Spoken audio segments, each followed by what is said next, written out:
Sandali lang kapatrol. Bago mo simulan ng araw mo, hayaan mo na ipag-pray muna kita. Lord, aming Panginoong Diyos, pinakadakila sa lahat. Salamat Panginoon sa pagkakataong ito na binigay niyo po sa amin, sa buhay po na meron kami para sa araw na ito. Salamat Panginoon, nagkaroon kami ng pagkakataon Panginoon para po makapaglingkod po sa iyo Panginoon. At higit sa lahat Panginoon, magawa po Panginoon yung mga kalooban mo sa buhay po ng bawat isa. Lord, we honor you, we praise you. Kung sino man Panginoon ang aking kapatrol na nasa harapan ng screen na ito, whatever the challenges na kanyang hinaharap Panginoon, alam ko Panginoon, ikaw po magbibigay ng solusyon. Whatever Lord, ang kanilang karamdaman sa pangangatawan, physically man Panginoon, ikaw po Lord ang kanilang magiging kagalingan. Ano man Panginoon ang kanilang nararamdaman Lord, emotionally Panginoon, pasakit, pabigat, ikaw Lord ang magbibigay Panginoon at ikaw Lord ang magbubuhat ito para sa kanya.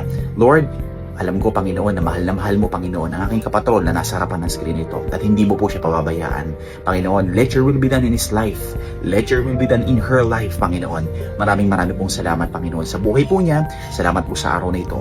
Itinataas namin, Panginoon, ang pinakamataas sa papuri, pasasalamat, karangalan, pagsamba. At ito po yung aming dalangin sa pangalan mo, Panginoong Sus, namin, Panginoon, tagapagligtas. Amen. Kapatrol, ingat ka para sa araw na ito. Let the will of God be done in your life.